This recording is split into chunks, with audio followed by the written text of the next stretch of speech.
Nairobi.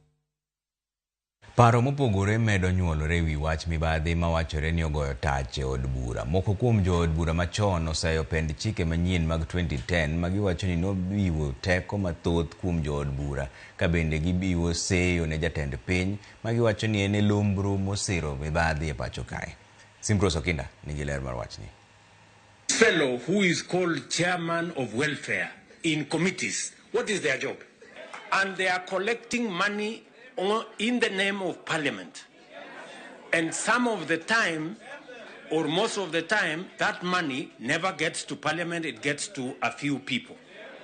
We are not going to shame them. We are going to arrest them. En gima osemedo liet mar siasa e pacho ka ahinya kind jood bura makoro buono mar chulo kuoro ne jatend piny William Ruto kamoting'o chako chenro mar thiche oko e apisi. Jotelo mamoko e pacho ka bende koro medo duondgi e wi chin mibadhi mawachore ni ogoyo tach e od bura ka thothgi to nywando nyaka jatend piny magiwacho ni apisi e kama ichwake mibadhi machwe olore nyaka e od bura. You put a person who has been fighting the institutional order in charge of implementing that institutional order. So that is a genesis of some of the challenges that we have.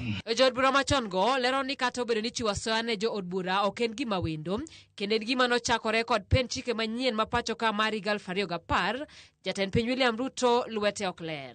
2010 constitution comes, or subsequently the members of parliament got bolder and added their own salaries, and now until now they control everything.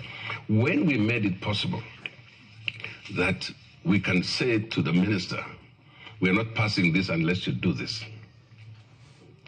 You dare the minister because you control the budget, you control appropriation, and then you control CDF.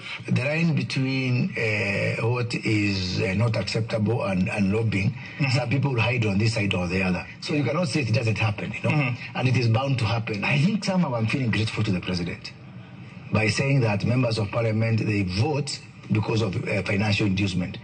Maybe that explains how they in a record time passed 4 bills for the universal health coverage, a darling of the president. Maybe. Thank you, Mr. President, for letting us know.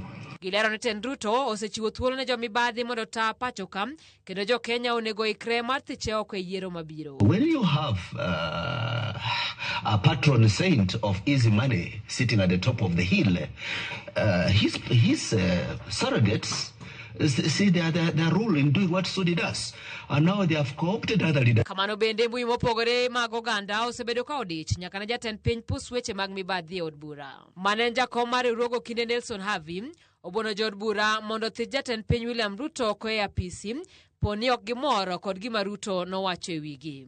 Jaod bura ma Bei Town opondo kaluma e mbui mare to dok ne jatend piny William Ruto ko yie ni mibadhi opong'o Kenya kamoting'o od bura. Ojiwo jood bura mondo yie kendo ka okang' mar kedo gi mibadhi kar tuo dhoggi. Jopiny ni kod geno ni ywaruok ma kama e kind jotelo biro nyago lemo kendo konye kedo gi mibadhi ma osemuonyo omenda jopiny matara higni buora sani. Simpros Okinda, Ramogi TV. Kweth josiasa motenore gi ogai mar DCP Rigathi Gachagua oyango ni jatelo no